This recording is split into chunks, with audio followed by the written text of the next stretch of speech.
பாரு, ஒரு கோயிலுக்கு போனோம்னா சாமி போய் தரிசனம் பண்ணணுமா, அப்புறம் ஏதாச்சும் பார்த்தோமான்னு இல்லைங்க நண்பர்களே. வர வேண்டியதுங்க பேக்கரி கடை நிப்பாட்ட வேண்டியதுங்க.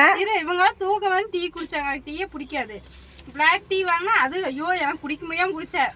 சரி அதுக்கு பதிலாக சமோசா. நீ பிளாக் டீ வாங்கும் போதே நினச்சி அப்படியே கண்ணாடி மாதிரி அந்த தண்ணி நின்றுட்டு இருந்தது. இதை போய் எப்படித்தான் குடிப்பியோன்னு.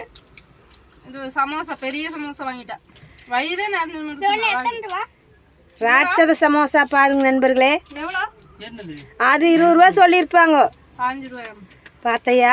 அந்த பப்ஸ் மாதிரியே இருக்குது. ஓகே, நாங்க கோவிலுக்கு கிளம்பிட்டு. இவங்க ஐஸ்கிரீம் நண்பர்களே, சாமிக்கு சில்லறை வேணும், பவத்து ரூபாய் 20 ரூபா நோட் தட்டத்தில் போடுறோன்னு நான் வச்சுருந்தேனுங்கண்ணா. அதை வந்துங்க இப்போ ஐஸ்கிரீம் வாங்கியாச்சுங்க. ஓகேங்க ஃப்ரெண்ட்ஸ், நாங்கள் கோவிலுக்கு போயிட்டு வீடியோ கண்டினியூ பண்ணுறேன். கிளம்புறோம். பாய். ஆமாங்க நண்பர்களே, அது சுற்றி சுற்றி சுற்றி சுற்றி இந்த குழந்தைக்கு பாம்பு படம் வரைகிற மாதிரி ஓட்டிகிட்டு வராரா மருமவன்.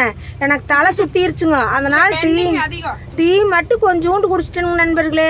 வேறு எந்த பொருள் தின்னாலும் வயிற்றுக்குள்ள கொமட்டுற மாதிரி அப்படியே எப்படியோ இருக்குதுன்ட்டு நான் எதுவுமே சாப்பிடல பலகாரம். சரி, குழந்தைக்கு சாப்பிட்டு எங்கள் பாப்பாவுக்கு ராட்சத சமோசா எனக்கு வேண்டாம். சரிங்க நண்பர்களே, நான் போய் சாமி தரிசனம் பண்ணிட்டு உங்களுக்கு எல்லாத்துக்கும் வேண்டிக்கிறோம் சிறப்பாக. அது என்ன அந்த உருளைக்கிழங்கு போண்டாலும் இருக்கும்ல ஸ்டஃபிங். ஆமாம், சரி ஆமணி போகுது, அசையுது. சரி, கட் பண்ணிடுறேன்.